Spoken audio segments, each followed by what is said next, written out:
Well, to begin with, I think the Parisian art market is more discreet in a way, but not more discreet than the Brazilian market, but more discreet than the American market. Yeah, sure. Also here in Belleville, I found a very fresh scene with galleries that are growing with the artists that they are representing. This is something we don't actually have into this format in Brazil. We do have galleries that represent emerging artists, but they are not exactly emerging galleries. So this is basically the difference. It depends on the gallery. For example, we have Fortes Vilaça, which is, I believe, the most internationalized art gallery in Brazil. And Based in São Paulo? Based in São Paulo, yes. Following this path, I would put Luiz Estina, Nara Hessler, which is the gallery I used to work with. But then we have another generation of younger galleries. We have, for example, Galeria Vermelho, which is a gallery that has a space that is, let's say, more free. They hold a performance festival once a year or every 2 years, I'm not sure. So the scene is very dynamic.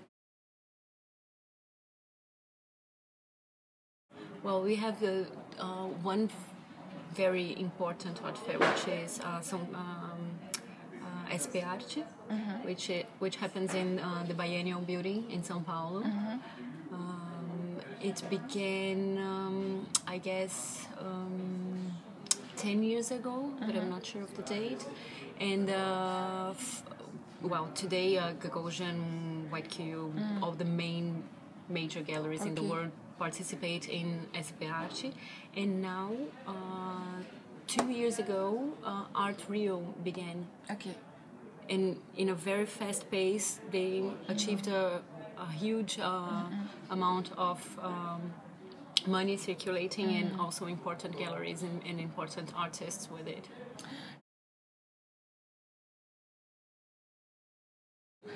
We have a very strong market right now.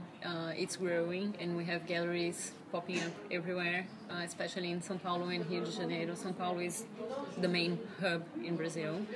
And so we have a diversified market. We have many kinds of buyers. We have people who are now acquiring a high acquisitive power.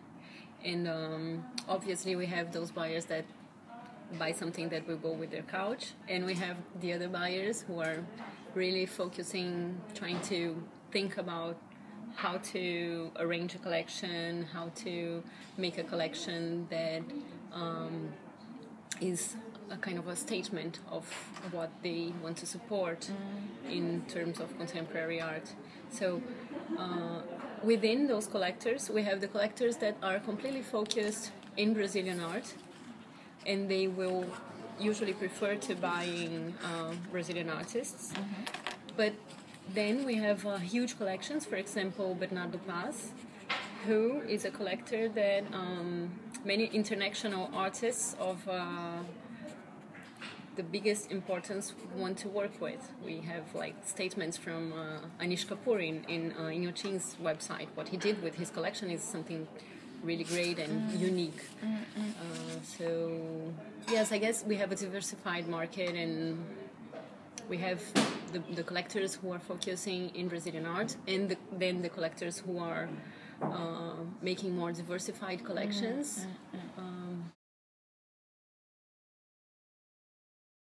I guess the rise of the acquisitive power, of the Brazilian population is a reason for that. And then it's just what comes with it, you know. Rising acquisitive power, people want to be involved in a social agenda, and for that they will start frequenting galleries and buying what they have to offer and making collections. I think this may be healthy in a way for the market because, for example, I used to work in a gallery that is called Carbono. It has just been released, and it's a gallery that focuses in editions. So what the gallery does is to ask important and well-established artists to make an edition exclusive for the gallery. The gallery works in partnership with the artist's gallery, so they don't actually represent anyone. But the works, for being editions, obviously are going to be cheaper. This way, a lot of people who are beginning to be interested in art, who has like extra money that they don't know what to spend with, they will start being involved in the art market and maybe beginning a collection and thinking about. So we now have the possibility to form this public who are going to be the collectors when the thing is established.